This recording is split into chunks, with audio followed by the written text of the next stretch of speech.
Hare Krishna. So in the last class we had covered up to basics of projectile. Basics में काफी advance पढ़ी नहीं है। Ratio में बात कर ली तो लास्ट क्लास में बता दिए थे कि टाइम फ्लाइट क्या होता है, 2u/y/g, रेंज होगा 2u/c/y/g, ये सब कर लिए थे। रेशियो बताए थे h_max/r क्या होता है, tan θ/4, और से बहुत सारे क्वेश्चंस किए थे। रेंज में दो चीज बताया था, at 45 degree we get maximum range at 45 degree, and दूसरा चीज at complementary angles we get same range, है ना। these 2 points were discussed in range. Then we discussed angle made with x axis और angle made with y axis कैसे निकालते हैं किसी vector का, and tan θ equals to vx/vy करेंगे या vy/vx करेंगे या ay/x करेंगे, कोई भी वेक्टर का एंगल मेड विथ हॉरिजॉन्टल या वर्टिकल कैसे निकालना है, इसका also discussion we did in the last class. We told that जब किसी दो वेक्टर के जो 90 डिग्री हो जाए, ऐसे बोला है कौन से टाइम पे होगा, तो आपको क्या यूज करना है, डॉट प्रोडक्ट का। और भी कुछ general problems on projectile we had discussed.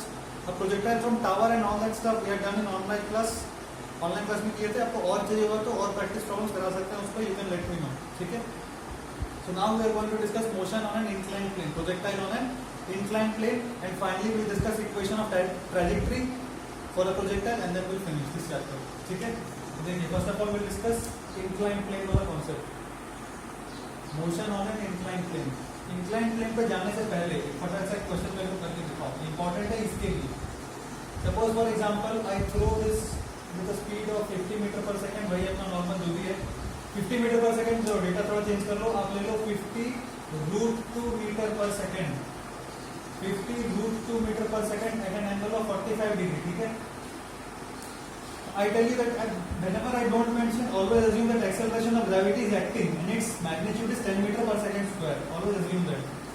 Apart from this, I also tell you that in this direction wind is blowing. Wind is blowing in this direction. Wind is blowing and it is causing a retardation of 2 metre per second square. मतलब ऐसे करके मैंने फेंका, इसका इस तरफ retardation है 2 metre per second square का ड्यू टू द विंड। तो सपोज ऐसा करके कुछ हुआ इसका, ठीक है। Now I can ask you very simple questions, very easy. Find the time of flight, first question, and दूसरा क्वेश्चन है find the range. I ask you only these 2 questions, quickly solve and tell me what will be the answer. Screen pause करके solve करो फिर देखना।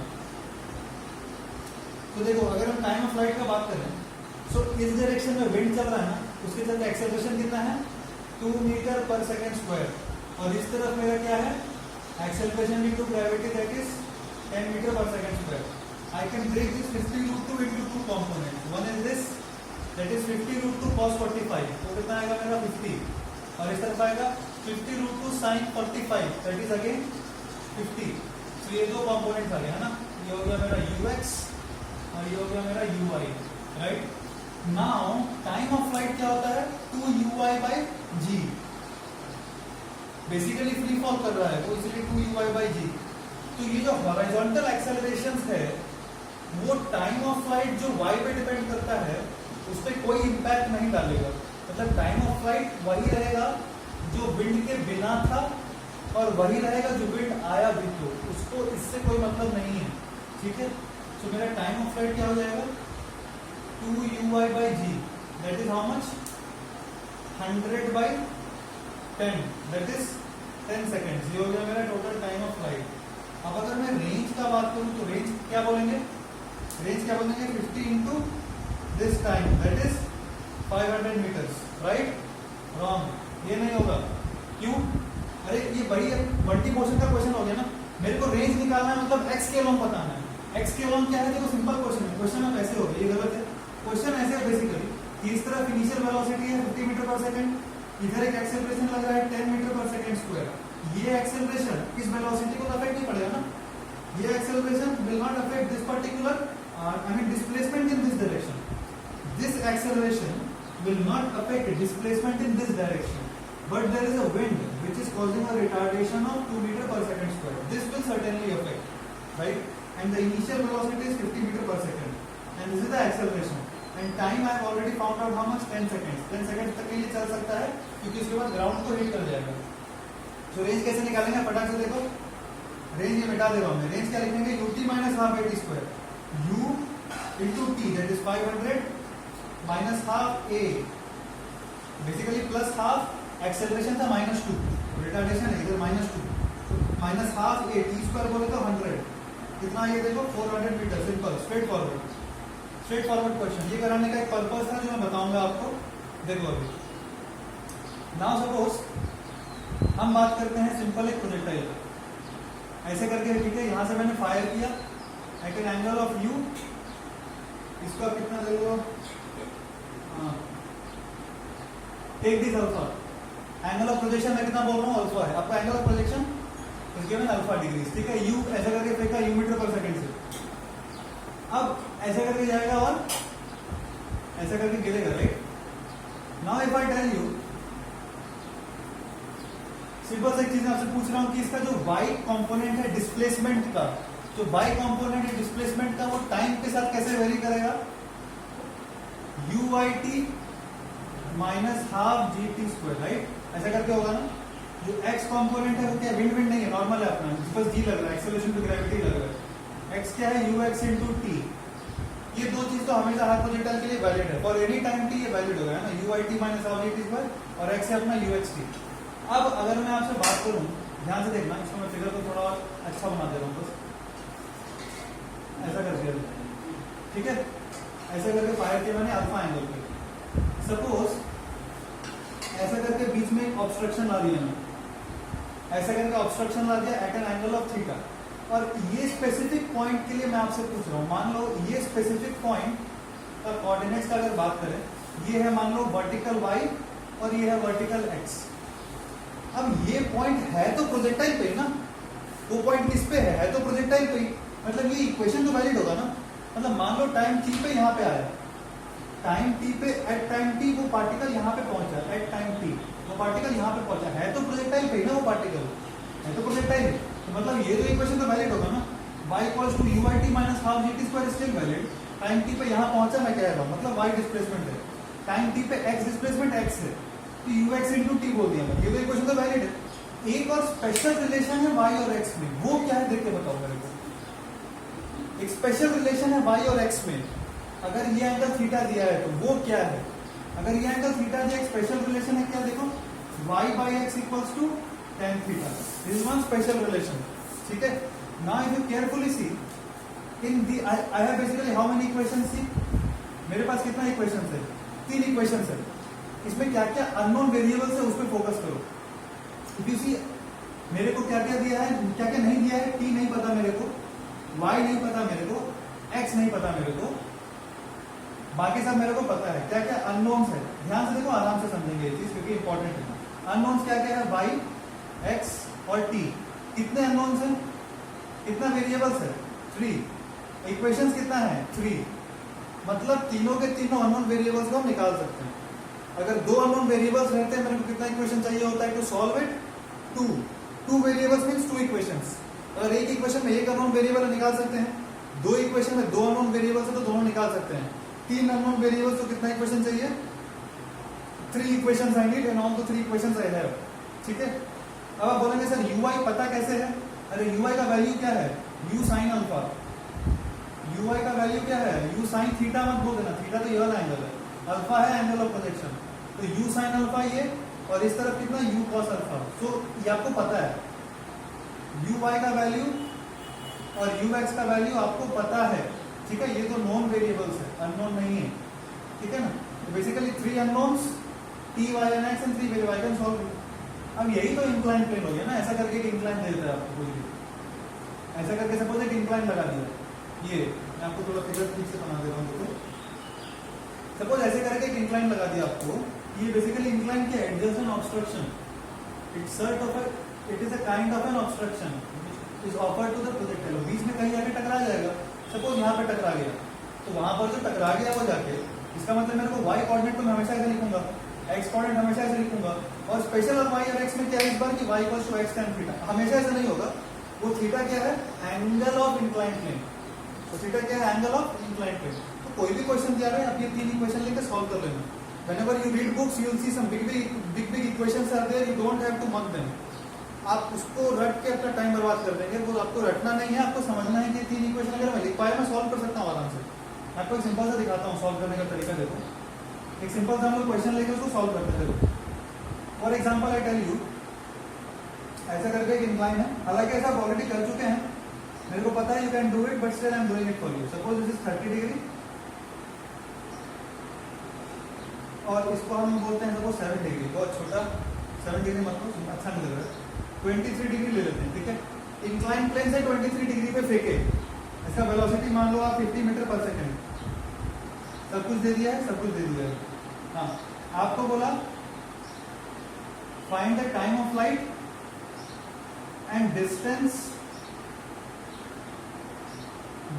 Covered on inclined plane.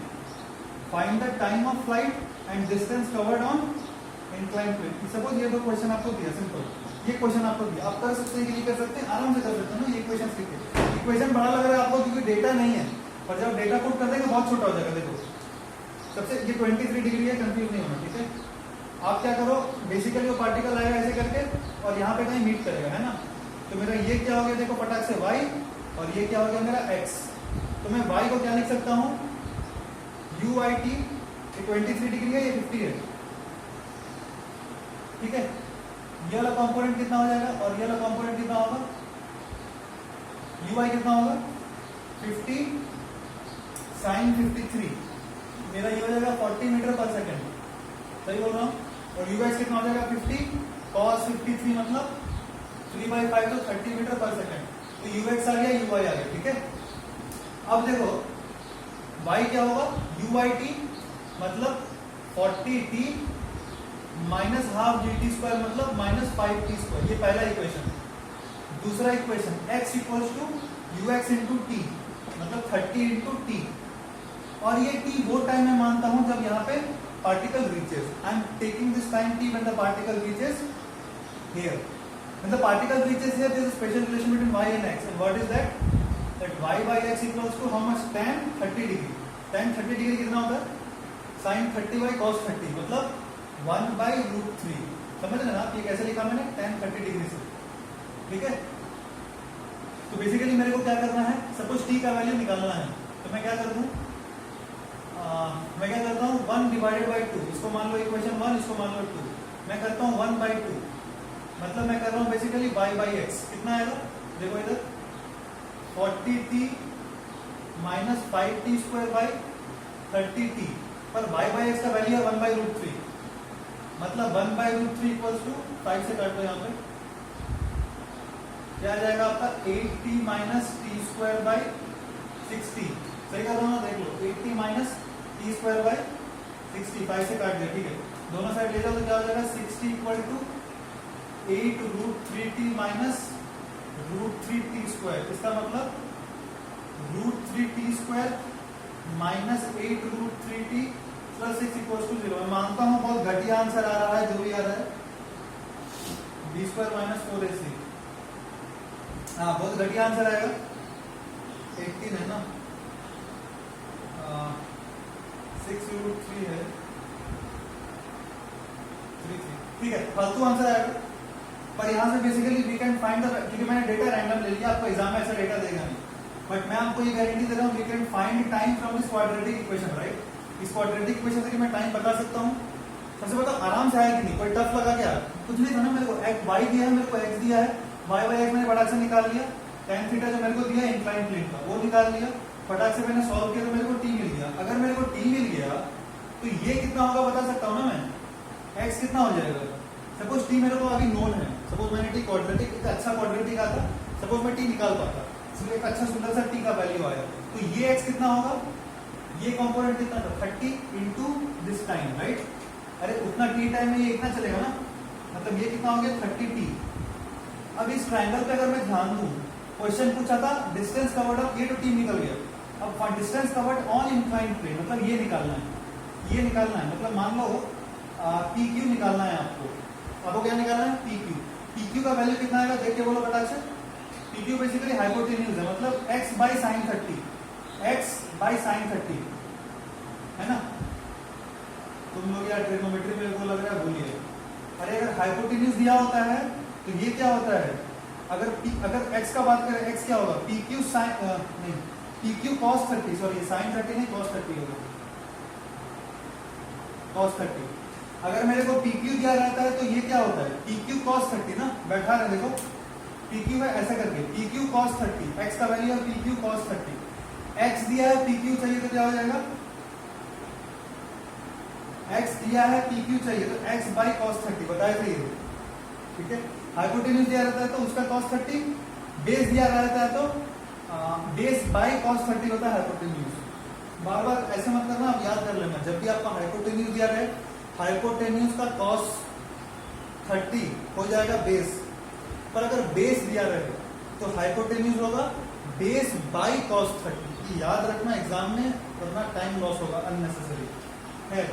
तो मेरे को x पता चल गया ना, x मैंने निकाल लिया ना, ये मेरे को पता है, cos 30 मेरे को पता है, तो मैं PQ भी बता सकता हूँ कितना होगा। तो इंक्लाइन प्लेन मतलब बेसिकली कोई नया चीज नहीं है, उसमें करना क्या था, ये तीन चीज ही अप्लाई करने थे, ठीक है।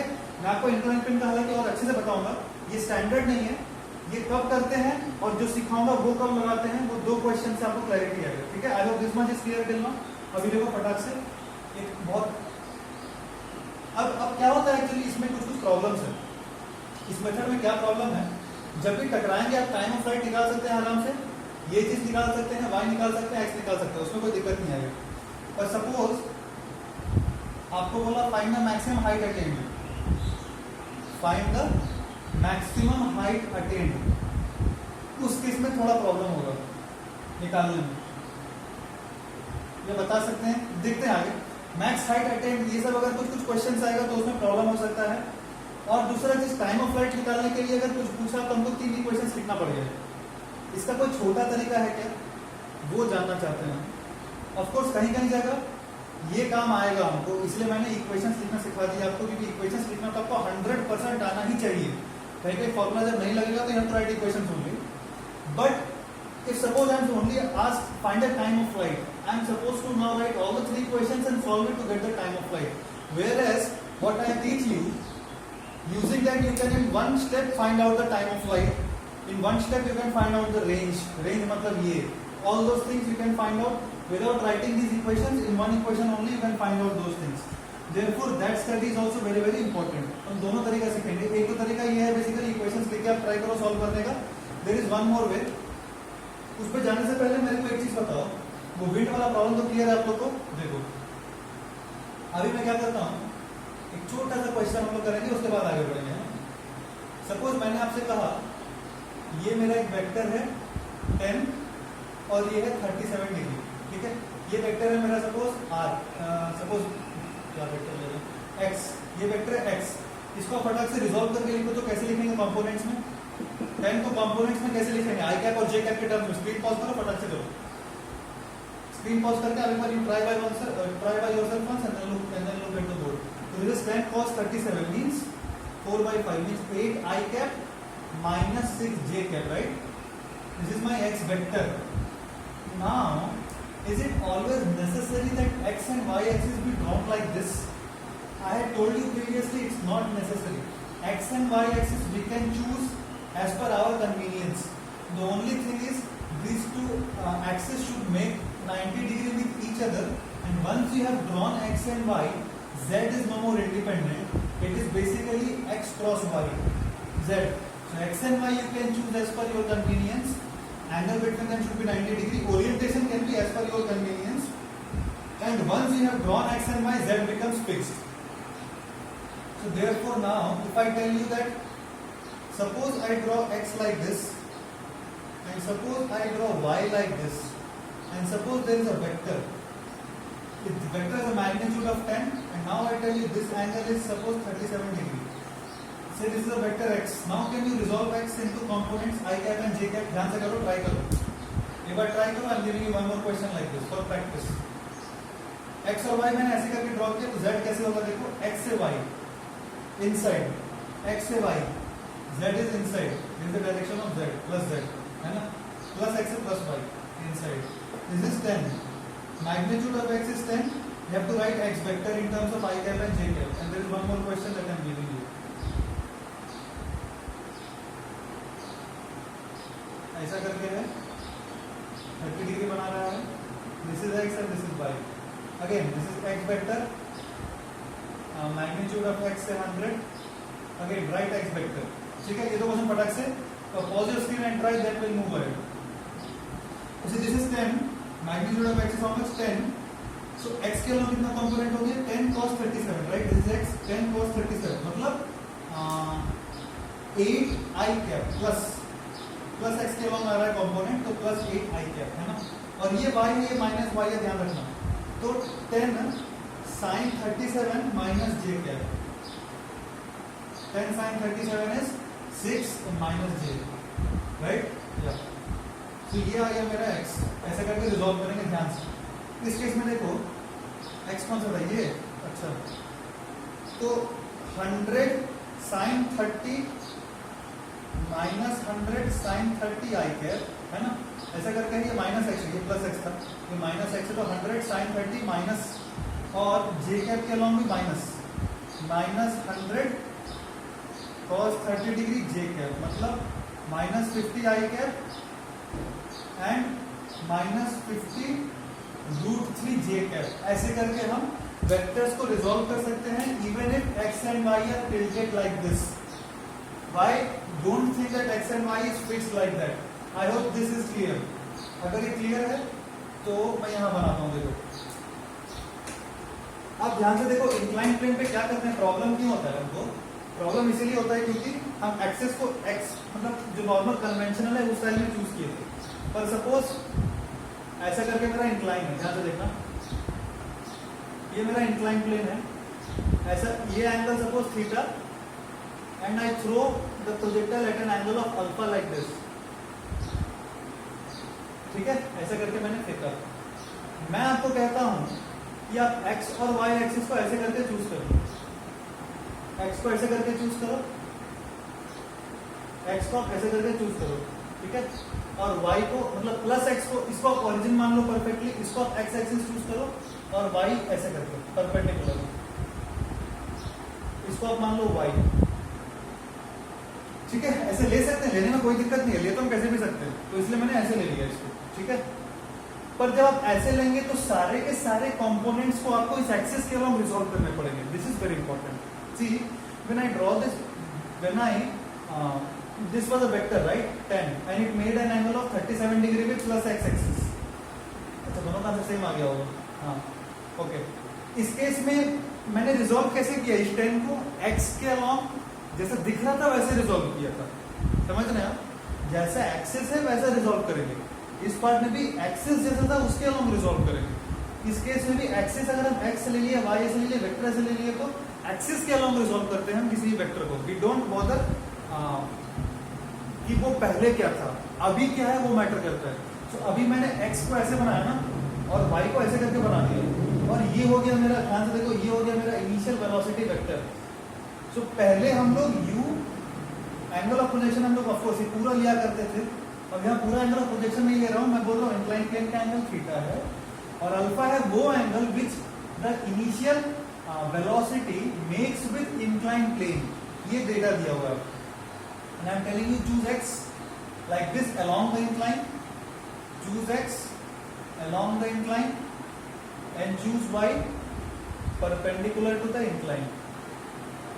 ऐसा करके आप चूज करो, ठीक है। अब ध्यान से देखो, now I have to resolve this u along x and y। Can you do it? आपने यहाँ पे किया था successfully, you can do it here also. See if I write u vector, what will I write? Write it carefully. ये x है बेटा, ये मेरा x है। कैसे रिजॉल्व करेंगे बोलो? ये अल्फा है, तो x कंपोनेंट कितना आएगा? u cos alpha, right. I will write u cos alpha i cap, है ना। और y कंपोनेंट कितना हो जाएगा? u sin alpha j cap. क्या लिख देंगे देखो, u sin alpha j cap, ठीक है। सिर्फ u रिजॉल्व करने से हो जाएगा क्या? क्या वही एक वेक्टर दिया है, एक और वेक्टर है मिसिंग, वो क्या है मेरा? Acceleration due to gravity. क्या है? Acceleration due to gravity. अब ध्यान से देखो, ये कितना एंगल है? देखो ये थीटा, तो ये एंगल कितना? 90 माइनस थीटा। ये 90 डिग्री बना रहा है इंक्लाइन प्लेन के साथ, परपेंडिकुलर लिया, तो ये 90 माइनस थीटा ये भी, और ये कितना? थीटा। ये कितना? थीटा। तो g को अगर मैं दो पार्ट्स में तोड़ दूं तो ये क्या हो जाएगा? g cos थीटा, और ये क्या हो जाएगा? g sin theta. ये वाला क्या हो गया? g cos थीटा, और ये कंपोनेंट हो गया g sin थीटा। ध्यान से देखो, ये जो पार्टिकल है इसको ऐसे करके फेंके हैं। अब आप क्या करो, प्रोजेक्टाइल को थोड़ा ऐसे मुंडी टेढ़ा करके एनालाइज करो, मतलब ऐसे करके देखो, ठीक है। नॉर्मल प्रोजेक्टाइल में हम लोग क्या करते थे, ऐसे करके फेंकते थे u at an angle of alpha, वो सेम है, देखो u cos alpha u sine alpha, है कि नहीं। इसका दो कंपोनेंट आया ना, इस तरफ कितना आया यू कॉस अल्फा और इस तरफ आ गया, मतलब बहुत ईजी है, एक बार आप समझ जाएंगे ना, it is very easy, very very easy. देखो इस तरफ कितना यू कॉस अल्फा, इस तरफ यू साइन अल्फा। यहाँ पे क्या रहता था नॉर्मल केसेस में यू कॉस अल्फा और इधर रहता था मेरा यू साइन अल्फा, सिंपल, ये तो रहता था ना, और एक जी लगता था मेरे को, ठीक है, जी लगता था मेरे को। तो हम टाइम ऑफ फ्लाइट क्या लिखते थे, फटाक से देखो, टाइम ऑफ फ्लाइट बोलो क्या लिखते थे। टाइम ऑफ फ्लाइट को किससे मतलब होता है, परपेंडिकुलर कंपोनेंट्स से, ध्यान समझो, टाइम ऑफ फ्लाइट को किससे मतलब होता है, परपेंडिकुलर कंपोनेंट्स से। यहाँ पे टाइम ऑफ फ्लाइट जब लिखते थे क्या लिखते थे, 2ui by g, ui क्या है, u sin अल्फा, y के अलोंग जो था, क्या लिखते थे 2u sin अल्फा, क्योंकि ui था u sin alpha by g। ये g क्यों लेते थे, क्योंकि परफेक्टली y के अलोंग है, g किसके अलोंग है, परफेक्टली y एक्सिस के अलोंग है। क्लियर है ना आपको। यहां पर देखो क्या होगा, यहां पर ध्यान से देखो क्या होगा, अगर मैं इस केस में बोलूं आपको टाइम ऑफ फ्लाइट लिखना है, ये वाले केस में ध्यान से देखो, ये वही बात हो गया कि प्रोजेक्टाइल को फेंका आपने, g के बदले क्या है, g cos theta, acceleration due to gravity नहीं है, g के बदले क्या है। आप ऐसे करके इमेजिन करो, u को फेंका आपने, acceleration due to gravity g नहीं है, पर g cos थीटा है, और साथ ही साथ एक विंड चल रहा है ऐसे, even imagine that a wind is blowing with which is giving an acceleration of g sin theta. बिल्कुल डिट्टो सेम क्वेश्चन जो हमने पहला क्वेश्चन से स्टार्ट किया था क्लास को, फर्स्ट क्वेश्चन इसी से स्टार्ट किया, बिल्कुल सेम क्वेश्चन, पर बस वर्टिकल एक्सेलरेशन कितना है, g cos थीटा। वर्टिकल क्यों बोला, क्योंकि y के अलोंग है, मैं बोलता हूँ y वाले को वर्टिकल बोल रहा, तो एक्सेलरेशन कितना है, g cos थीटा, है ना। और इस तरफ it's just like a wind, कितना एक्सेलरेशन हो गया, g sin थीटा। जब भी आप एक्सिस को चेंज करते हैं, एक्स वाई को मैंने थोड़ा टिल्ट किया, ऐसे कर दिया, ये हो गया y, ये हो गया x, टिल्ट किया। जब टिल्ट करते हैं वेलोसिटी के कंपोनेंट्स उसी x और y के अलोंग लेना पड़ेगा, एक्सेलरेशन का भी सारा कंपोनेंट्स उस x और y के अलोंग लेना पड़ेगा, और फिर टाइम ऑफ फ्लाइट और रेंज ध्यान से लिखना है आपको। प्रोजेक्टाइल के सारे केसेस हमको पता है, कहीं भी कुछ भी विंड लगा दे, कुछ भी लगा दे, कैसे भी लगा दे, हम कर सकते हैं, तो ये भी क्वेश्चन कोई खास बात नहीं है। देखो टाइम ऑफ फ्लाइट का बात करेंगे ना, तो क्या होता है, टाइम ऑफ फ्लाइट याद रखना, वो होगा 2ui by g effective, 2ui by g effective. 2ui कितना है, ui कितना है, मतलब y के अलोंग वेलोसिटी कितना है, u sin अल्फा, तो क्या बोलेंगे 2u sin alpha by g कितना है, इफेक्टिव g कितना है, पूरा का पूरा g है क्या, नहीं, सिर्फ y के अलावा जो कंपोनेंट्स हैं वो इसके टाइम ऑफ फ्लाइट को डिसाइड करेंगे। ध्यान से देखो, x वाले कंपोनेंट्स टाइम ऑफ फ्लाइट को डिसाइड नहीं करेंगे, सिर्फ y वाले कंपोनेंट्स करेंगे, इसलिए g मत ले लेना, g का ये कंपोनेंट जो वर्टिकल है इस प्रोजेक्टाइल के लिए वो आएगा काम में, जो कितना है g cos थीटा, जो कितना है g cos theta. Direct time of flight है, सिंपल सिंपल है, कुछ नहीं है, मैंने बस तोड़ दिया दो पार्ट में, perpendicular to the incline g cos theta along the incline g sin theta. ये आपको जिंदगी भर रिजल्ट रटाया रहना चाहिए, रट लो अच्छे से। एक्सेलरेशन अगर ये एंगल थीटा दिया है, ये एंगल अगर थीटा दिया है, ये नहीं, ये एंगल थीटा दिया है, तो एक्सेलरेशन ड्यू टू ग्रेविटी जो परपेंडिकुलर टू द इंक्लाइन लगता है उसका वैल्यू होता है g cos थीटा, और जो अलोंग द इंक्लाइन लगेगा एक्सेलरेशन उसका होगा वैल्यू g sin थीटा, ठीक है। परपेंडिकुलर कितना g cos theta, along the incline g sin theta, ऐसे नीचे की तरफ, ठीक है। तो टाइम ऑफ फ्लाइट कितना हो गया 2u sin alpha by g cos theta, clear है ना। और ऐसा करके जो प्रोजेक्टाइल फेंके, नाउ अगर हम रेंज का बात करें, मतलब x एक्सिस के अलोंग का बात कर रहे हैं, तो y एक्सिस से मेरे को कोई लेना देना नहीं। अगर मैं x एक्सिस का बात करूं तो मेरे को y एक्सिस से कोई लेना देना नहीं है, तो देखो क्या हो जाएगा, रेंज ये मैं मिटा दे रहा हूं, ठीक है। अगर हम रेंज का बात करें, तुम बोल दो, तुम खुद से फटाक से लिख दो क्या होगा, g cos थीटा का कोई रोल है क्या रेंज में, इस तरफ के रेंज में g cos थीटा का कोई रोल है क्या, नहीं, परपेंडिकुलर है, किसका रोल है, g sin थीटा का।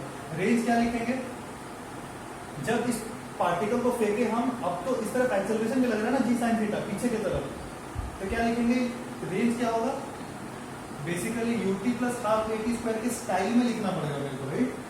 रेंज ये uxt होगा और ये भी ax होगा, क्योंकि रेंज हम लिख रहे हैं x के अलावा, तो कितना हो जाएगा, देखो ux कितना है, u cos अल्फा, ux कितना है, u cos अल्फा, है ना। और चूंकि रेंज लिख रहे हैं तो t क्या है, टाइम ऑफ फ्लाइट। क्या टाइम ऑफ फ्लाइट मेरे को पता है, पता है यार, सिंपल है, टाइम ऑफ फ्लाइट मेरे को पता है ना, फटाक से निकाल सकते हैं। आपको इक्वेशन लंबा लग रहा है, डेटा दिया हुआ रहता है, डेटा दिया हुआ है तो बहुत आराम से आता है, सिंपल। आपको बस ध्यान रखो यूएक्स कितना है, यूएक्स यू कॉस थीटा नहीं alpha, you cos alpha into time of flight plus half acceleration along x कितना है, मैंने प्लस एक्स इसको माना, तो एक्सेलरेशन है माइनस जी साइन थीटा, ध्यान रखना। एक्सेलरेशन अलोंग एक्स पूछ रहा हूं, एक्सेलरेशन अलोंग एक्स माइनस जी साइन थीटा है, माइनस जी साइन थीटा, और ये T square time of flight का स्क्वायर, ये है रेंज, सिंपल, ये है रेंज, सिंपल। एक बार देखो रिपीट टेलीकास्ट, एक बार रिपीट टेलीकास्ट करना पड़ेगा ताकि पूरा दिमाग में, इस बार सारा आंसर आप देंगे, मैं पूरा जानबूझ के मिटा रहा हूँ, इस बार फास्ट करेंगे, ठीक है। इस बार स्लो किए थे, एक बार फिर से करते रहो, क्योंकि इसके बाद मैं एक और छोटा सा डेरिवेशन कराऊंगा, वो आप खुद से करेंगे, अगर आपको ये क्लियर है तो फटाक से सेम चीज रिपीट करेंगे, थोड़ा सा फास्ट ध्यान से देखना। अगर आपको समझ में आया है, नहीं समझ में आया, दोबारा देख लो पॉज करके, डिवाइड करके, और अभी आंसर देना। सेम चीज करेंगे, कोई डिफरेंस ही नहीं है। इंक्लाइन एंगल थीटा, प्रोजेक्टाइल को फेंके at an angle of alpha with the incline velocity, मैं आपको बोल रहा हूँ यू मीटर पर सेकंड से। सबसे पहला काम, जब भी ऐसा केस होता है क्या कर लिया करो, इसको x मान लो, इसको आप x मान लो, क्योंकि रेंज ऐसे निकालना है तो रेंज का x के अलावा निकालते हैं, इसलिए x मान लीजिए। इसको मैंने क्या मान लिया भाई साहब, y। जैसे ही x और y माना, इसका ux कितना हो जाएगा, x के अलावा कितना component, u cos alpha, simple. y के अलावा कंपोनेंट फटाक से बोलो कितना, u sin alpha, u cos alpha, u sin alpha, ठीक, ओके। एक्सेलरेशन अलोंग x कितना है, x के अलावा एक्सेलरेशन मतलब इंक्लाइन प्लेन के अलावा एक्सेलरेशन कितना होता है, g sin theta minus g sin theta. Acceleration along y, ये वाला y ऐसे है, एक्सेलरेशन है माइनस g cos थीटा, ठीक है। क्या टाइम ऑफ फ्लाइट बता सकते हैं वो कितना होता है, 2uy bye acceleration along y, 2uy bye acceleration along y, वो कितना होगा 2। अब ये नहीं भी अगर लिखें तो मैं मिटा दे रहा हूँ, ये चार तो हम हर बार थोड़ी से लिखते रहेंगे, ये मिटाओ फटाक से, प्रैक्टिस में लाओ, प्रैक्टिस में आ जाओ, फटाक से देखो, ये भी नहीं लिखेंगे, अच्छा ये लिख लेते हैं, उतना स्टाइल नहीं मारेंगे।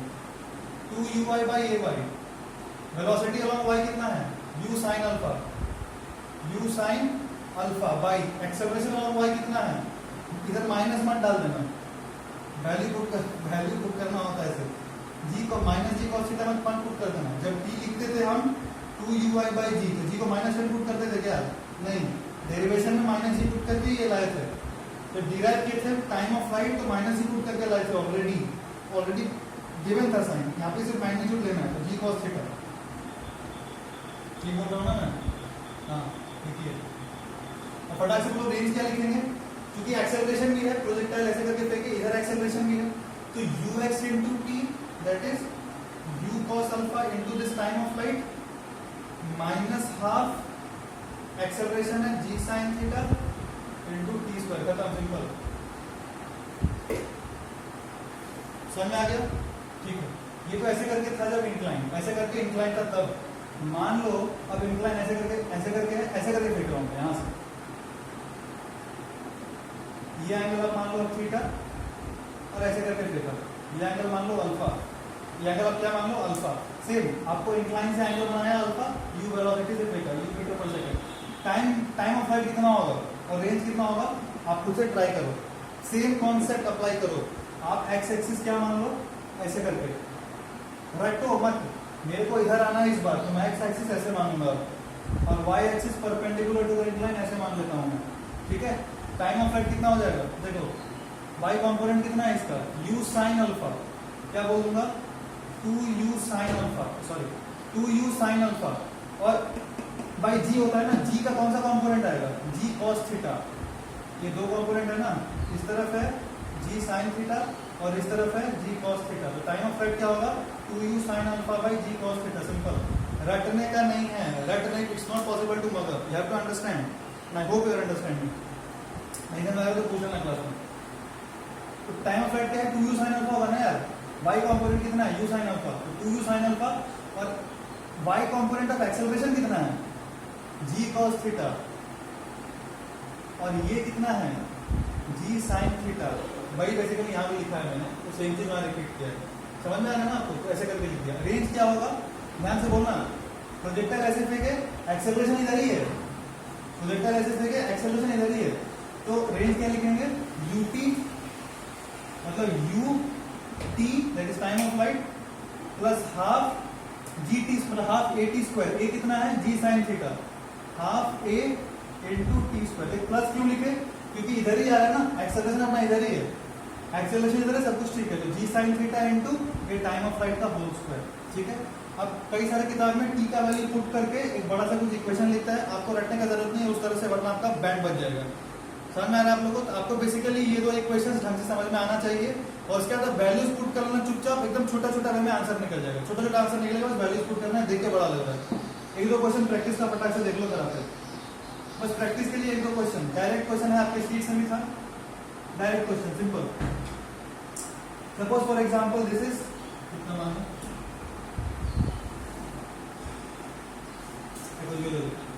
मान लो 30 डिग्री और यहाँ से हम लेंगे सिर्फ 37 डिग्री पे, इसका मान लो 20 मीटर पर सेकेंड, कुछ भी ले लेते हैं। ठीक है, अब टाइम ऑफ फ्लाइट मेरे को देख के बता दो फटाक से कितना होगा, टाइम ऑफ फ्लाइट देख के बता सकते हैं ना। देखो ये लो मैं करता हूँ, देखो 2, आप एक बार स्क्रीन पॉज करके ट्राई करो। ठीक है, क्या लिखेंगे 2 u, इसका y कॉम्पोनेंट क्या होगा, इस 20 का इधर मैंने मान लिया x और इधर मैंने मान लिया y, तो y कॉम्पोनेंट कितना है, 20 sin 37, 20 sin 37 मतलब 20 इंटू 3/5 है ना, 2 uy by g, g क्या होगा, g क्या लिखेंगे, g cos 30 degree, g cos 30 degree बोले तो 10√3/2 का ऊपर कर देता हूं मैं, ये है टाइम ऑफ फ्लाइट, सिंपल। ये कितना आ गया सॉल्व करने से, 4 to the 8, 8 to the 16, और ये √3 है ना, 4 to the 8, 8 to the 16, 16 √3/10, ये भी काट दो, 8 √3/5 seconds, simple. Time of flight directly निकल गया, टाइम ऑफ फ्लाइट डायरेक्टली निकल गया।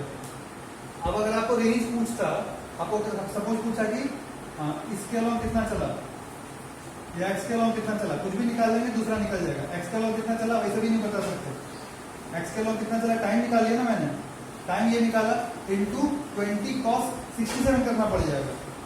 अगर आप हीरो बनेंगे, अलग अलग तरीका निकालने का, ऐसे फंस जाएंगे। देखो अगर 20 cos 67 करेंगे तो निकाल नहीं पाएंगे, cos 67 का वैल्यू अपने को नहीं पता, नहीं पता cos 67 निकाल नहीं सकते, cos 67 ऐसे निकाल सकते हैं, cos a प्लस b का फॉर्मूला होता है, cos 30 plus 37 cos a plus b का एक फॉर्मूला होता है, ऐसे निकाल सकते हैं, लेंदी पड़ जाएगा अपने को ऐसे करके निकालने से।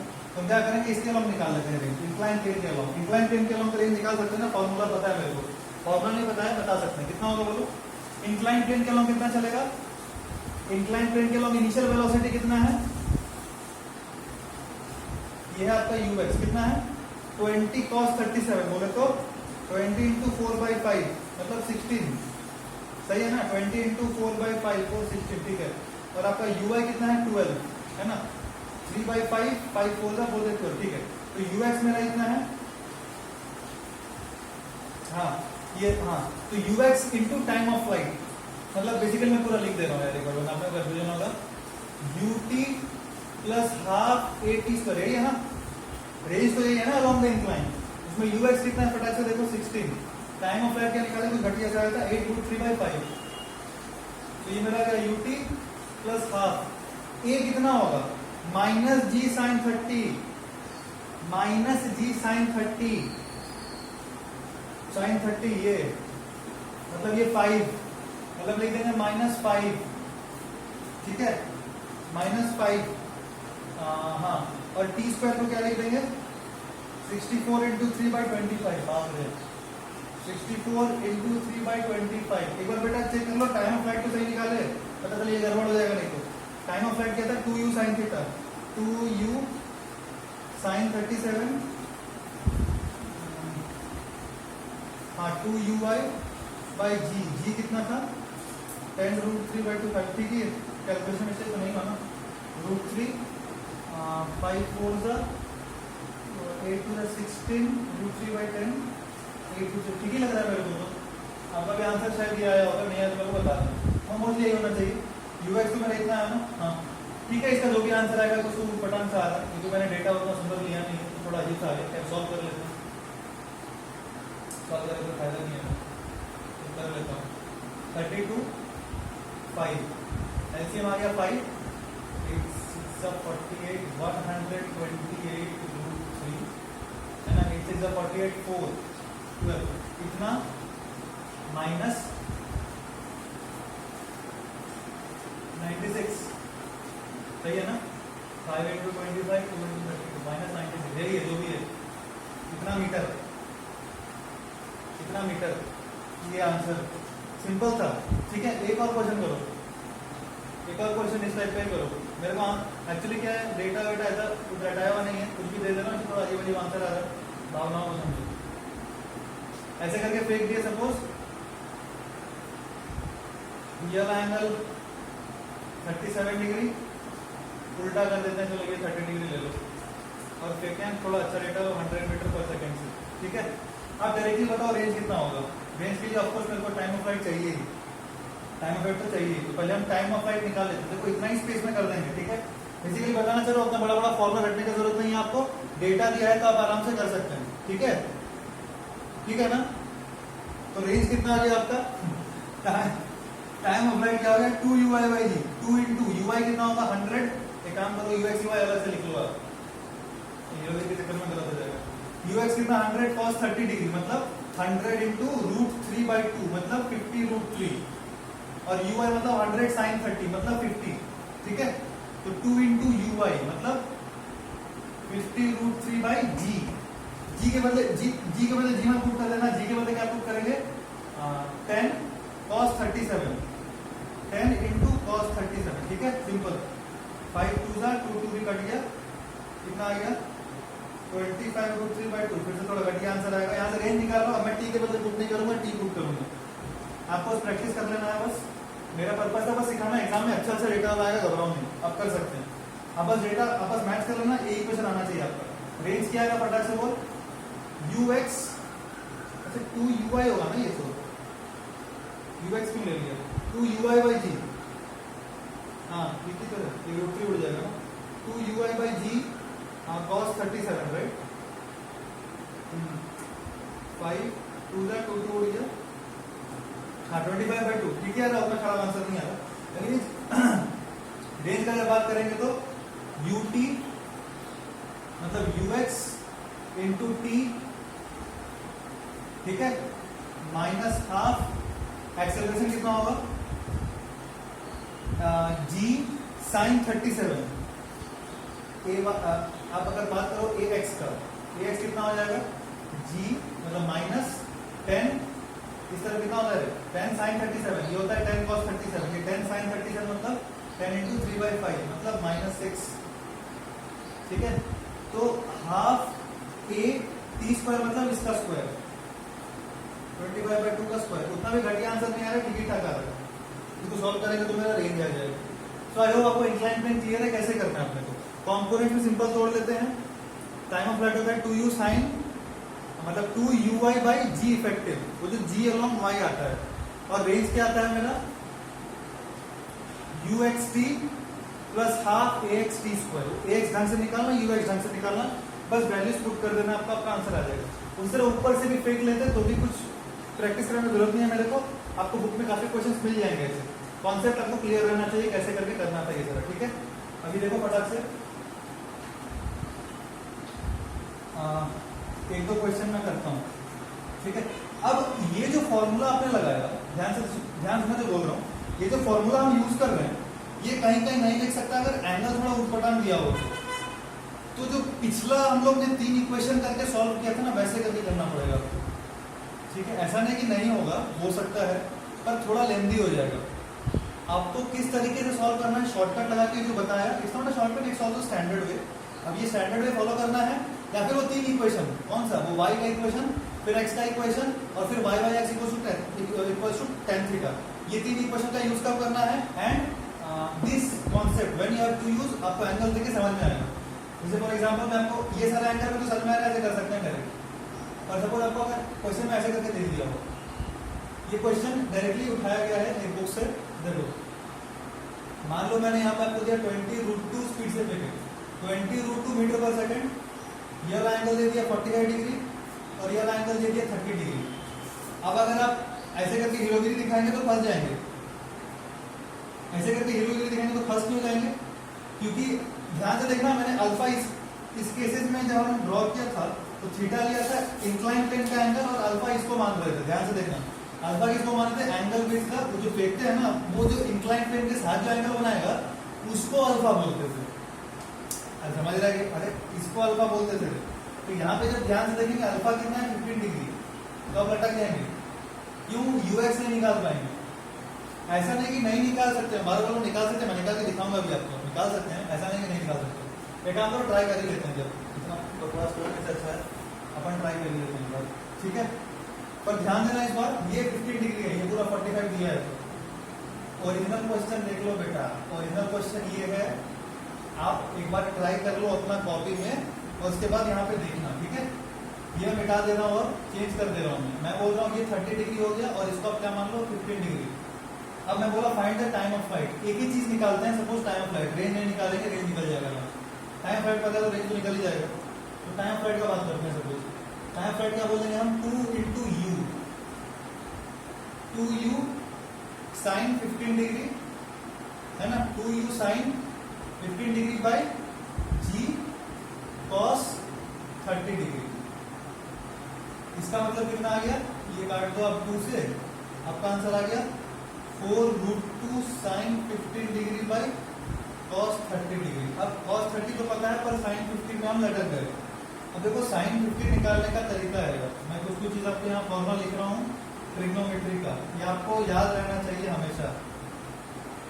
साइन a प्लस बी होता है sine a cos b plus cos a sine b। I hope ये सब पता होगा आपको, नहीं पता है तो देख लो।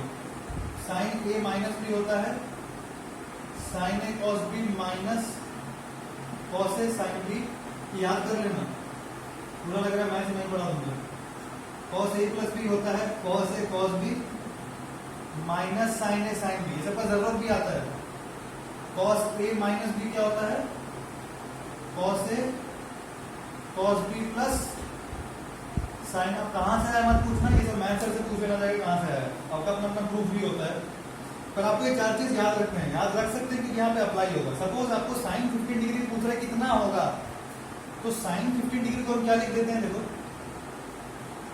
साइन 50 डिग्री को लिख सकते हैं ना, साइन 45 माइनस 30, ये बेसिकली क्या आ गया, साइन a माइनस बी के फॉर्म में आ गया। देखो साइन a माइनस बी के फॉर्म में आ गया, उसका होता है formula sine a cos b, sine a cos b, देखो sine a cos b minus cos a sin b, ये फॉर्मूला होता है, minus cos a sin b, ठीक है। वैल्यूज पुट करो फटाक से, क्या आएगा देखो, 1/√2 cos 30 √3/2 माइनस cos 45 1/√2 sin 30 1/2, ये कितना आ गया, √3 माइनस 1/2√2। इसका वैल्यू पुट करो इधर, डरो मत, सिंपल है।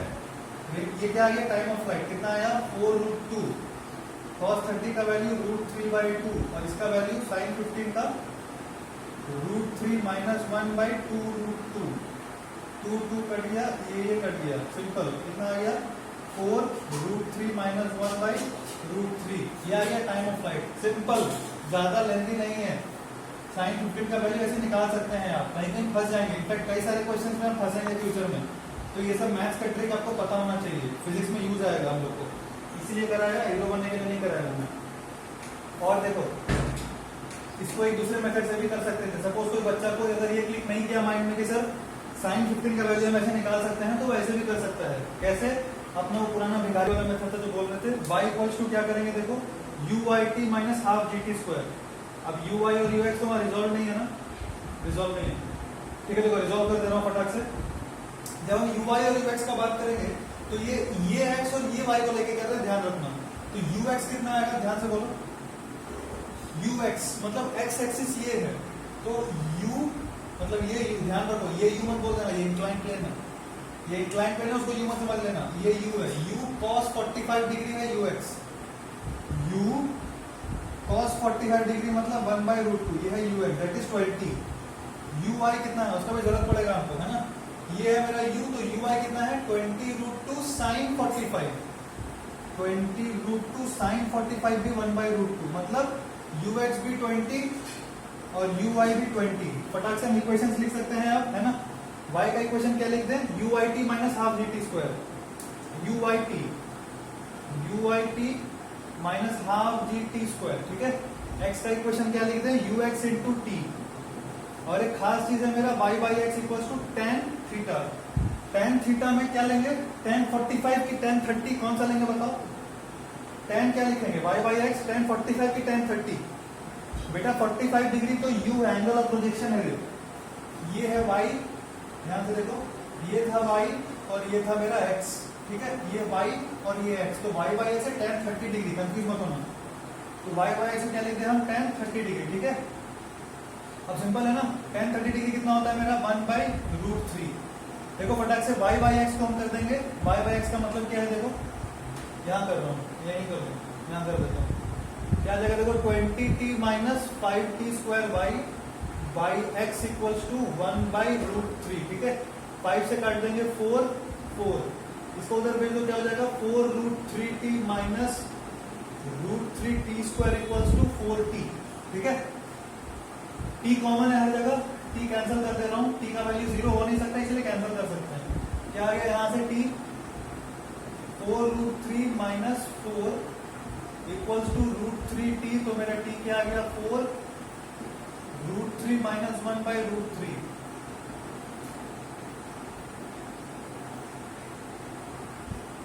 यहाँ कुछ गड़बड़ हो गया क्या, तो फिर यहाँ गड़बड़ था। 4√3 minus √3t square equals to 4t, है ना। t को मैंने कैंसिल किया, यहाँ पे क्या था, हाँ यहाँ पे एक्चुअली कॉमन है 4√3 माइनस 1/√3, यहाँ पे कॉमन लेना बोल रहे थे, ध्यान से, ठीक है। 4√3 माइनस 1/√3 आंसर सही है आपका। तब कोई मेथड से कर सकते हैं, बोलना ये चाह रहा हूँ आपको। अगर वो मेथड क्लिक नहीं करता, ये मेथड क्लिक करना चाहिए, ये मेथड भी क्लिक नहीं करता तो कुछ नहीं कर सकते, कोई मेथड से तो होना चाहिए, ठीक है। तो आप एंगल देखकर डिसाइड करना कौन सा मेथड से करना है, पर अगर वो 15 डिग्री आ गए तो टेंशन में मत आना, हम ऐसे नहीं कर सकते हैं। ये फॉर्मूला बस आपको ट्रिग्नोमेट्रीज का याद रहना चाहिए, ठीक है। तो ये था आपका एक, ये थोड़ा अच्छा क्वेश्चन था जो मैं कराना चाहता था। बाकी सब सिंपल सिंपल क्वेश्चन है, बुक में आप खुद से भी कर सकते हैं। एक और क्वेश्चन देखो दिया हुआ है, वो इस टाइप का, सपोज ये भी एक क्वेश्चन है, बहुत छोटा सिंपल। सपोज ऐसा करके मैंने u फेंका, ये 90 डिग्री पे फेंका, ठीक है। आपको दिया हुआ है कि ये एंगल थीटा है और ये u मीटर पर सेकंड से फेंका गया है। क्वेश्चन दे रहा हूँ, ये नया क्वेश्चन है, इससे कोई लिंक नहीं है। u मीटर पर सेकंड से फेंक रहा हूँ, ये क्या है, u मीटर पर सेकंड से फेंक रहा हूँ, एंगल थीटा दिया हुआ है। आपको बोला फाइंड रेंज ऑन आईपी, बोले तो इंक्लाइन प्लेन। फटाक से स्क्रीन पॉज करो और आप ट्राई करो, रेंज निकालने का ट्राई करो, आप खुद से रेंज निकालने का ट्राई करो। और वो वाले ये मतलब ये वाले मेथड से मत करना, बहुत प्रॉब्लम होगा। वो वाले मेथड से करना, कौन सा मेथड, जिसमें एक्सिस को हम अराउंड द इंक्लाइन और परपेंडिकुलर टू द इंक्लाइन ले लेते हैं, ठीक है। स्क्रीन पॉज करके ट्राई करो, फिर देखो एक बार। इस बार मैं क्या करूंगा, मैं एक्स एक्सिस इसको ले लेता हूँ और वाई एक्सिस इसको। तो ध्यान दो, इसके अलावा कितना हो जाएगा मेरा एक्सेलरेशन g sin थीटा, और इसके अलावा एक्सेलरेशन हो जाएगा मेरा g cos थीटा, है ना। रेंज का बात कर रहे हैं, टाइम ऑफ फ्लाइट कितना आएगा, रेंज के लिए मेरे को टाइम ऑफ फ्लाइट चाहिए ना पहले, तो टाइम ऑफ फ्लाइट तो मैं यही लिख लेता हूँ, कितना हो जाएगा 2u sin theta. sin theta मतलब sin 90 डिग्री है कि नहीं। देखो ना, ऐसे करके x है ना, पूरा का पूरा परपेंडिकुलर फेंके हैं, मतलब पूरा का पूरा y के अलॉन्ग ही फेंके हैं, तो u sin 90 डिग्री। मैं जबरदस्ती लिख रहा हूँ, 1 भी लिख सकता था, पर मैं पूरा लिख रहा हूँ। 2u sin थीटा बाई क्या लिखेंगे, g cos थीटा, ये इसको तो 1 है, तो 2u by g cos theta time आ गया, ठीक है। रेंज क्या होगा बोलो, रेंज होगा ux into t plus half ax T square, ठीक है। अब ध्यान से देखो ux कितना है, ये है u, initial velocity along x कितना है, ध्यान से बोलो, बोलो कितना, इनिशियल वेलोसिटी अलोंग x 0, पूरा का पूरा y के अलोंग है, राइट। मैंने इसको y एक्सिस चूज किया, पूरा का पूरा y के अलोंग है, x के अलोंग 0 है, तो ये तो 0 हो गया।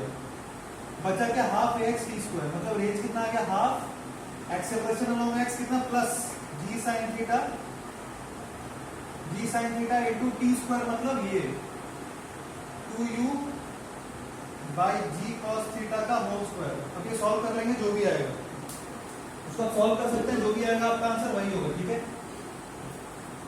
थोड़ा सा उसको सुंदर से आप वही कुछ मतलब जी कैंसिल कर सकते हैं, sine tan theta sec theta की टर्म्स में लिख सकते हैं, बस वही कर सकते हैं थोड़ा बहुत। ठीक है, अब देखो और इस पे कुछ क्वेश्चंस, इस पे एक और अच्छा वैरायटी का क्वेश्चन है जो मैं करा दे रहा हूँ आपको। देखो सपोज फॉर एग्जांपल ऐसा करके है, बहुत इजी, ऐसा करके एक इंक्लाइन प्लेन है, ये एंगल दिया है आपको 37 डिग्री। सपोज मैंने यहां से एक पार्टिकल को फेंका, कितना वेलोसिटी, वेलोसिटी आप मान लो 20√2 मीटर पर सेकेंड और एंगल 45 डिग्री पे। ये दूरी आपको दिया हुआ है 40 मीटर। ठीक है, find coordinates where particle hits the incline plane.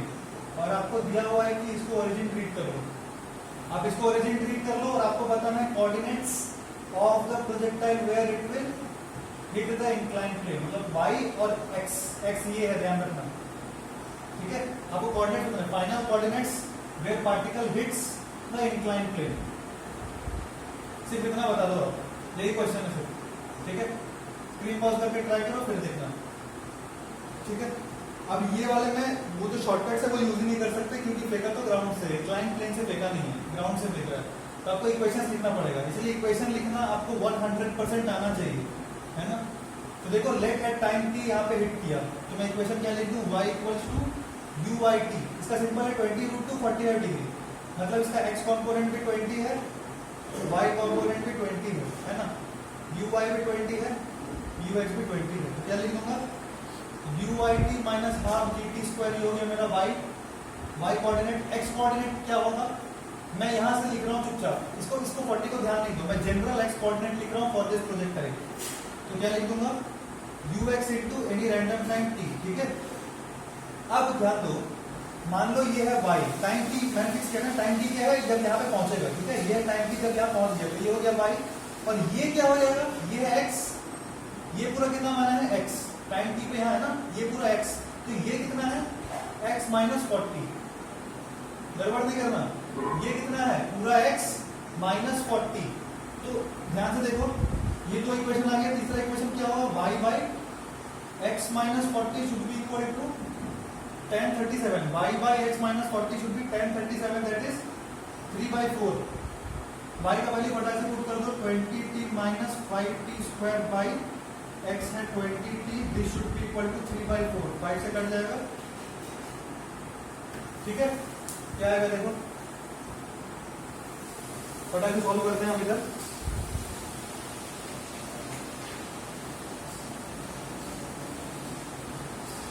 देखो आ गया, हाँ 4 को multiply 16t minus 4t square,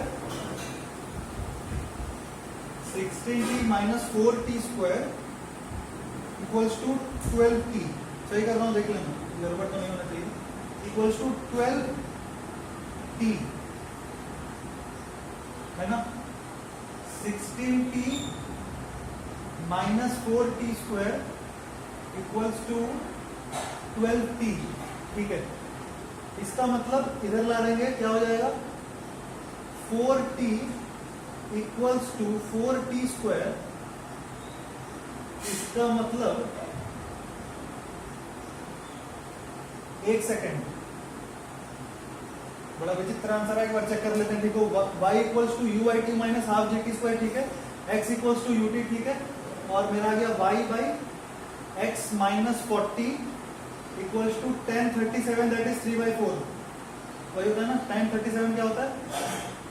ठीक है, तो ये मेरा y के बदले पुट कर दिया 20t minus 5t square, x हो गया 20, 5 4 का 5 5, ठीक है, 16t minus 4t square equals to 12t, ठीक है, 4t equals to 4t square, t equals to 1 second. ठीक है, मेरा t कितना आ गया 1 सेकेंड, इसका मतलब 1 सेकेंड में वहां पहुंच जाएगा। ओके, तो कोऑर्डिनेट्स कितना आएगा, फटाक से देखो, जो मेरा कोऑर्डिनेट्स आएगा वो कितना आएगा, कोऑर्डिनेट्स कितना आएगा, y क्या हो जाएगा ut माइनस हाफ 80 स्क्वायर, मतलब 20 माइनस 5 y आ गया 15 मीटर्स और x कितना आ गया, x आ गया 20 मीटर्स,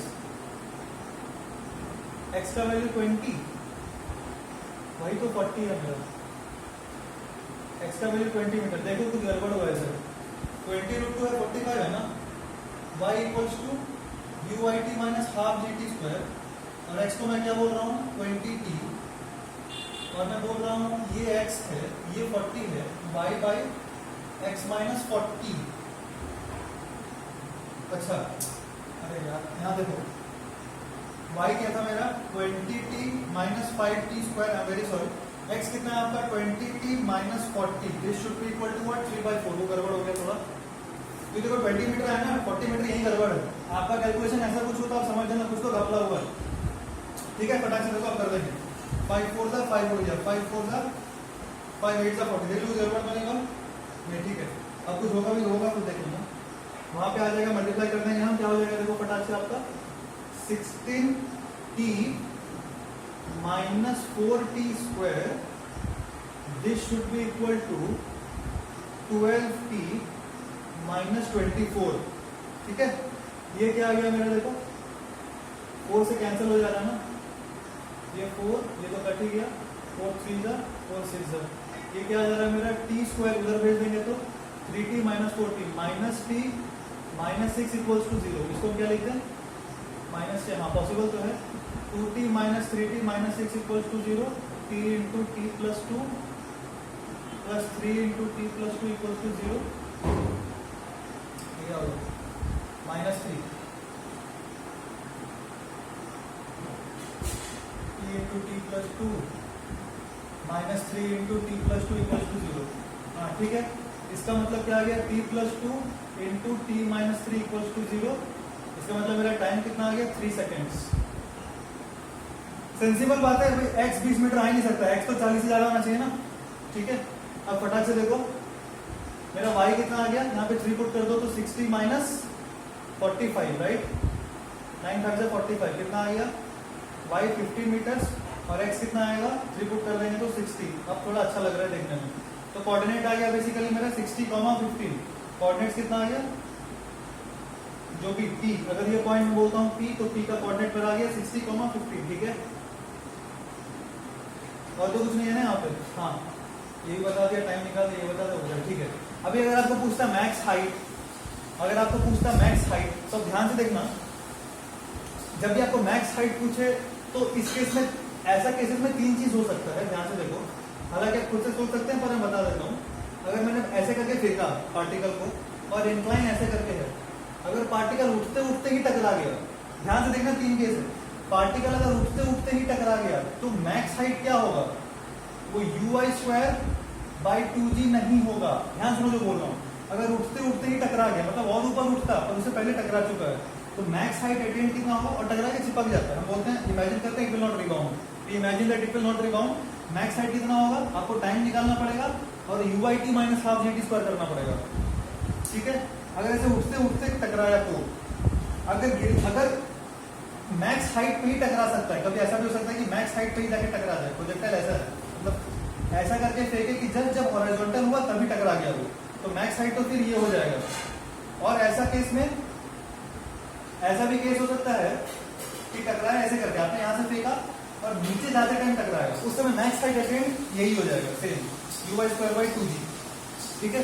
पर ये कैसे पता करेंगे कि चढ़ते टाइम टकराया या हॉरिजॉन्टल से तब टकराया या गिरते टाइम टकराया, उसका एक सिंपल सा तरीका है, आप Vy कैलकुलेट करो, आप Vy कैलकुलेट करो। अगर Vy पॉजिटिव आ रहा है, अगर Vy velocity along y axis, velocity along y axis इस टाइम के लिए आप कैलकुलेट करो और पॉजिटिव आ रहा है उसका मतलब पार्टिकल अभी ऊपर जा रहा है। अगर Vy 0 आ गया उसका मतलब ये कंडीशन है, मैक्सिमम हाइट पे ही टकराया है, और अगर Vy नेगेटिव आ गया मतलब ये कंडीशन है, पार्टिकल नीचे आ रहा था, ठीक है। यहाँ अगर मैक्स हाइट पूछता है मेरे को तो हालांकि मेरे को क्लियरली दिख रहा है कि 60 मीटर पे है, हाँ मैं ऐसे बता नहीं सकता एक्चुअली, फोटो देके बताना मुश्किल है, फोटो देके बताना मुश्किल है। आप चुपचाप पहले v निकाल लो, v कितना होगा ui minus g t, t कितना था ये, vy क्या होगा ui minus g into t, that is minus 10। vy negative आया, vy नेगेटिव आया तो पार्टिकल नीचे जा रहा था, नीचे जाता है मतलब मैक्स हाइट पहले अटेन कर चुका है, तो मैक्स हाइट कितना हो जाएगा चुपचाप, मैक्स हाइट को मैं क्या लिख दूंगा, ये ui square by 2g, ui square कितना है 400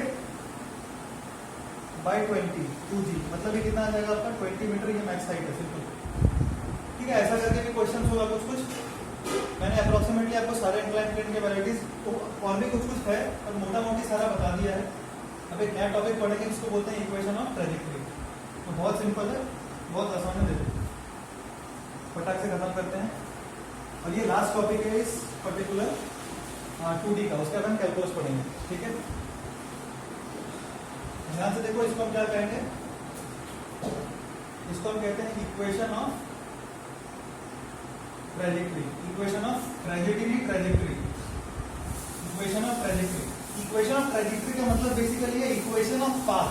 यहां पे देखना जनरल है, इक्वेशन ऑफ ट्रेजेक्टरी का मतलब बेसिकली क्या है, equation of path, equation of path taken bye projectile.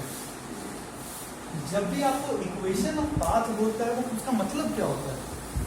अगर आपको बोला इक्वेशन ऑफ ट्रेजेक्टरी, उसका मतलब मैं बता रहा हूं, उसका मतलब equation of path followed by the projectile. इस इक्वेशन का मतलब क्या होता है, सपोज फॉर एग्जांपल एक आदमी है, सपोज फॉर एग्जांपल एक आदमी है और ये जंगल है, एक आदमी है और ये जंगल है, वो दौड़ रहा है रैंडम वे में, वो दौड़ रहा है रैंडम में। अगर मैं आपको बोलूं मैथमेटिकली लिखो, write down mathematically, write down mathematically the path followed by this man, तो अब क्या करेंगे, मैथमेटिकली लिखने का क्या मतलब है, इसका मतलब है इसकी हर एक पोजीशन मेरे को पता होना चाहिए। ये जब x पे था तो इसके करस्पॉन्डिंग y क्या है ये मेरे को पता होना चाहिए। इसका ये है बेसिकली पाथ का मैथमेटिकल सिग्निफिकेंस। पाथ का मतलब क्या है, पाथ का मतलब है I should at all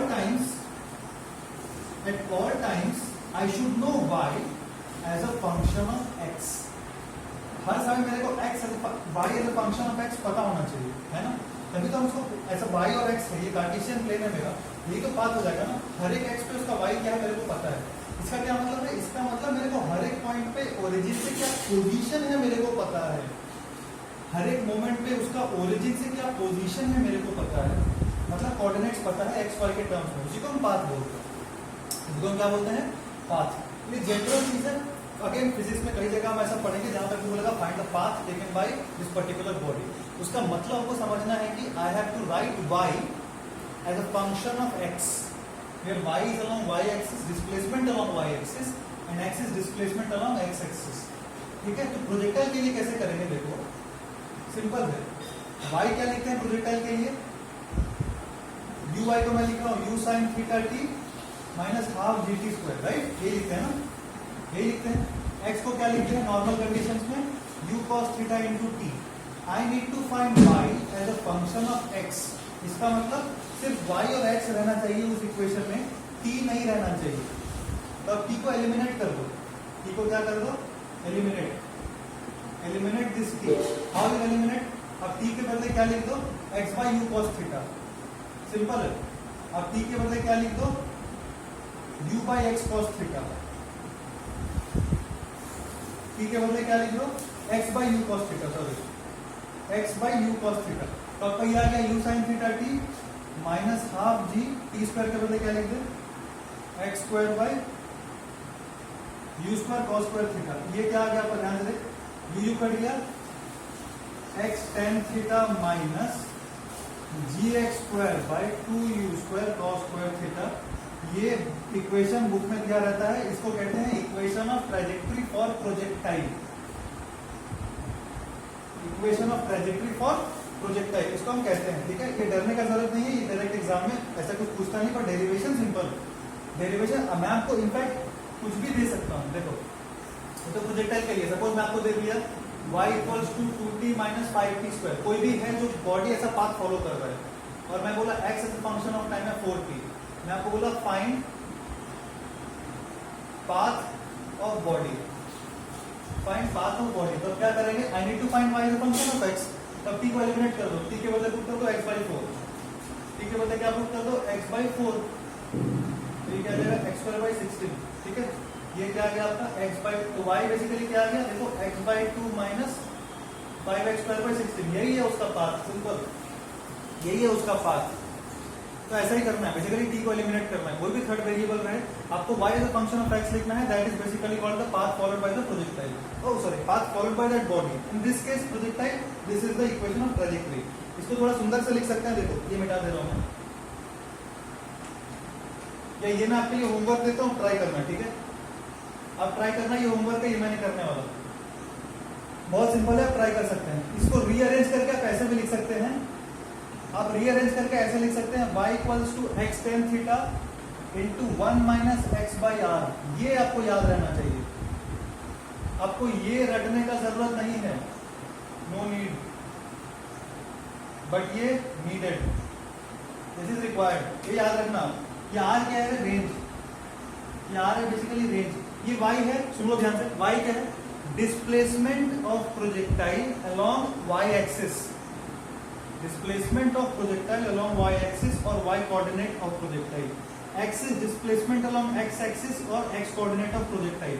tan theta में थीटा क्या है, ये सब थीटा क्या था जो हम लोग लिख रहे थे, थीटा, थीटा क्या था, एंगल ऑफ प्रोजेक्शन, ठीक है, एंगल ऑफ प्रोजेक्शन था, ये x वही है, सेम x है, और ये r है रेंज, ये याद रहना चाहिए आपको। मेरे पीछे रिपीट करो, y equals to x tan theta into 1 minus x by r, ये याद रहना चाहिए, वो याद रहे चाहे ना रहे, y equals to x tan theta minus क्या था, gx²/2u² cos² theta, y equals to x tan theta minus gx²/2u² cos² theta, ये याद रहे चाहे ना रहे, पर ये पक्का याद रहना चाहिए आपको, y equals to x tan theta into 1 minus x by r, ये 100% याद रहना चाहिए, इंपॉर्टेंट है। अब ये याद कर लो, और फिर मैं कुछ क्वेश्चन देता हूँ सिंपल, ठीक है, ट्राई करो सॉल्व करने का। देखो सपोज ऐसा करके एक पेड़ है, यहां से मैंने फेंका प्रोजेक्टाइल, बोला कि 8 मीटर के हाइट पे, सॉरी 8 मीटर के दूरी पे 8 metre, at a distance of 8 metre from this tree I have thrown a ball which just touches it, उसको जस्ट टच करता है and then falls at a distance of, मैं यहाँ पे लिख रहा हूँ, सब बनाई दूंगा फोटो में, कुछ बचेगा ही नहीं, after touching top of tree, after touching top of tree it falls at 16 metre from the tree. आपको बोला फाइंड एंगल ऑफ प्रोजेक्शन, वो निकालना है आपको, निकाल सकते हैं ना, निकाल सकते हैं, आप डायरेक्टली निकाल सकते हैं, ठीक है। After touching the top of the tree it falls at 16 metre from the tree, तो find the angle of projection. आप फटाक से एक बार स्क्रीन पॉज करके ट्राई करो, मैं कुछ और क्वेश्चन लिखता हूँ, एक बार ट्राई करो स्क्रीन पॉज करके, ठीक है। देखो मेरे को फटाक से इक्वेशन लिख देना है, मेरे को कोऑर्डिनेट्स पता है ना, एक पॉइंट का y पता है, x पता है, मतलब कंफ्यूज मत हो, ये बेसिकली पेड़ ही है, ये यहाँ पे 8 मीटर ऐसा करके, यही 8 मीटर, ठीक है, ये मान लो थीटा, ये मान लो u, खैर जो भी है, तो मेरे को पता है y क्या होता है, x tan theta into 1 minus x by r. ये कहाँ से मेरे दिमाग में आया, क्योंकि मेरे को एक पॉइंट का कोऑर्डिनेट दे दिया है, जब भी आपको किसी एक पॉइंट का कोऑर्डिनेट दे देगा तो आपके दिमाग में ये इक्वेशन आना चाहिए। तो y कितना है 8, x भी दे दिया 8, ये दे दिया tan थीटा 1 माइनस एक्स कितना दे दिया है 8, और रेंज कितना है, after touching the top of tree it falls 16 metre from the tree, मतलब ये डिस्टेंस 16 दिया है, तो अब r के बदले क्या पुट करेंगे, 16 प्लस 8 24, ये कट गया, ये कितना आ जाएगा आपका 16/24, tan थीटा आ गया 3/2, 8 3 जा 8 2 जा 16, tan थीटा आ गया 3/2, तो थीटा क्या बोलेंगे हम, मतलब कितना एंगल ऑफ प्रोजेक्शन होना चाहिए, tan इनवर्स 3/2, u पे डिपेंड नहीं करेगा, u पे डिपेंड नहीं करेगा अगर ये सारा डेटा दे दिया है तो, ठीक है। ये एक सिंपल सा क्वेश्चन था। एक और क्वेश्चन देखो, अगर ऐसा करके आपको कभी कभी देता है कि y इक्वल्स टू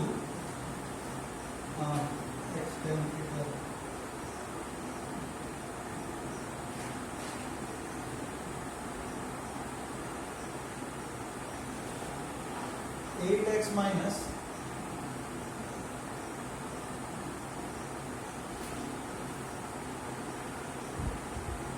सपोज ऐसे करके दे दिया कोई एक इक्वेशन, आपको बोला find the range, find the range angle of projection. ये इक्वेशन ऑफ ट्रेजेक्टरी दिया है आपको, दे देगा equation of trajectory of projectile, ये दिया हुआ है। Equation of trajectory of projectile ये दिया है, आपको बताना है रेंज और एंगल ऑफ प्रोजेक्शन कितना होगा। ठीक है, कैसे बताएंगे?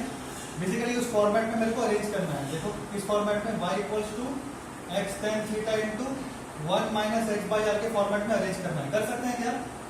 कर सकते हैं। देखो कैसे करेंगे? y इक्वल्स टू क्या कर लो, 8x पूरा कॉमन ले लो। ऐसा मैं क्यों ले रहा हूँ? ताकि ब्रैकेट में पहला टर्म मेरा 1 आ जाए, इसको पूरा कॉमन लेना पड़ेगा। ताकि ब्रैकेट में पहला टर्म क्या है 1 माइनस माइनस क्या आएगा यहाँ पे? सपोज कोई एक कांस्टेंट आ रहा है p, नहीं आप ऐसे लिख लो 1 माइनस एक्स बाई कोई एक, अच्छा 1 माइनस एक्स बाई आर ही रहने दो। सपोज मेरा ऐसा लिखा है 8x into 1 minus x by r. ठीक है, अब 8x तो आ रहा है और यहाँ पे क्या आ रहा है? इसको अगर हम ब्रैकेट खोलेंगे क्या लिख सकते हैं? 8x minus 8x square by r, right. अब ये और ये इक्वल रहना चाहिए। अरे 8x है ना, 8x square by r should be equal to this term. मैं क्या बोलूंगा? देखो 8x स्क्वायर बाई आर, इसको ब्रैकेट खोला बेटा, मैं 8x कॉमन ले लिया, 1 माइनस एक्स बाई आर लिखा। ठीक है, 8x में इसमें से कॉमन लिया और क्या लिख दिया? 1 minus x by r, normal जैसा होता है। अब अगर ऐसा लिखा है एक्स बाई आर, तो जब ब्रैकेट खोलेंगे तो क्या आएगा? 8x minus 8x square by are. और ये जो 8x तो ठीक है, पर ये जो है वो ये दोनों बराबर रहना चाहिए ना। 8x square by r should be equal to 16x square by 3। यहाँ से मैं देख रहा हूँ कि r कितना आ रहा है? 3/2 मीटर, छोटा सा आ रहा है, बहुत टेंशन हो गया। तो ये ऐसा करके क्वेश्चन पूछता है। आपको क्या करना था? बेसिकली कॉमन लेना है, पहला टर्म पूरा कॉमन ले लेना। क्यों? ताकि 1 आए यहाँ पे, तो 1 आना चाहिए ना मेरा, x tan थीटा इंटू 1। ऐसे ही तो मैंने रेंज निकाला, खैर बताता हूँ एंगल ऑफ प्रोजेक्शन। 1 आना चाहिए, इसलिए मैंने ये टर्म पूरा कॉमन ले लेना है, पूरा 8x, तो 1 माइनस समथिंग आएगा। अब ये मेरे को नहीं पता क्या आएगा, पर x रखो, 8x स्क्वायर है, ये रेंज निकालना है बेसिकली मेरे को, तो x बाई आर ही लिख दो। अब देखो जब ब्रैकेट खोलेंगे तो क्या आएगा? 8x स्क्वायर बाई आर, पर ये 8x स्क्वायर बाई आर इसके बराबर रहना चाहिए ना, क्योंकि मैंने कॉमन लिया है, यहाँ से r निकल जाएगा। 8x square by r should be equal to this term, वहाँ से मेरा r निकल जाएगा। ठीक है, ये दो वैरायटी। एक बार सिंपल से देखो। अच्छा, इसमें एंगल ऑफ प्रोजेक्शन कितना होगा? दोनों को अगर मैं इक्वेट करूं, x tan y equals to, ये होता है जनरल इक्वेशन, तो जनरल इक्वेशन है और मैं ऐसा करके लिख दिया सपोज। तो इसमें अगर इक्वेट करेंगे तो x है और tan थीटा कितना आ गया? 8। tan थीटा आ गया 8, तो एंगल ऑफ प्रोजेक्शन कितना आ गया? tan inverse 8, simple. Angle of projection कितना आ गया? tan इनवर्स 8, खत्म, सिंपल। ऐसा करके इक्वेशन पूछता है कभी कभी। ठीक है, ये तो हो गया। एक और छोटा सा क्वेश्चन देखो, स्टैंडर्ड है, हर जगह मिलता है, सारे टेक्स्ट बुक्स में मिल जाएगा आपको, और ये एक अच्छा फॉर्मूला भी है। सपोज मैंने ऐसे करके पार्टिकल को फेंका at an angle of theta. ठीक है, at an angle of theta with velocity of u फेंका। ये एक स्टैंडर्ड रिजल्ट है, हर जगह मिलेगा, आपको याद के रखना है। मान लो ये एंगल है अल्फा